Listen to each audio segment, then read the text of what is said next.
Oi pessoal, vocês querem ouvir um vídeo de música na caixa de risada? Faz tempo que não trazemos música. Querem ouvir? Eu disse, querem ouvir? Alguém? Sim! Eu não ouvi direito. Sim! Foi tão alto que fez eu cair. Então, vamos cantar.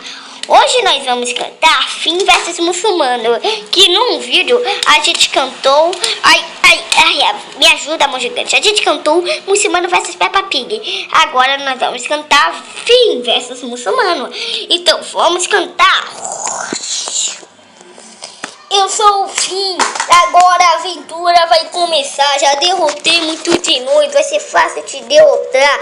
Pra mim você é fichinha, melhor ficar calado. Acabo com você igual faço com o regelado. Eu sou aventureiro, te detono sem esforço. Eu fico com a Juju batido, a princesa caroço. Mas herói da guerra não desvisto.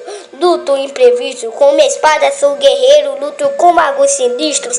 Aqui é muçulmano, agora a batalha começou. Desculpe aí, mas eu prefiro assistir apenas um show. Esse cara é muito ruim. O nome dele é Fim, achar que vai ganhar de mim. Não consegue rimando assim, mano. Vai lá chamar o Jake, que sabe e te ajuda. Vou colar no reino doce pra pegar uma Juju. Mas o melhor você correr pra salvar sua princesa. O que você quer esconder com essa touca na cabeça? Ei, muçulmano, hoje eu vou te esculachar. Com apenas 12 anos eu te ensino a rimar. Eu já salvei o mundo, mas não vai se ofender por no meu amigo Jake fazer tinha com você. São panquecas de tocinho.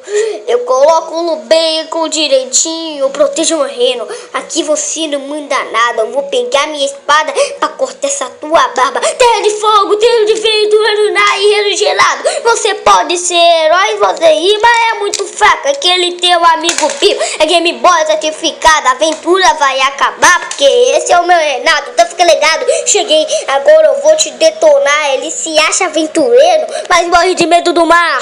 Hora de aventura, só se for lá na internet. Nossa, que espada legal, deve jogar Minecraft.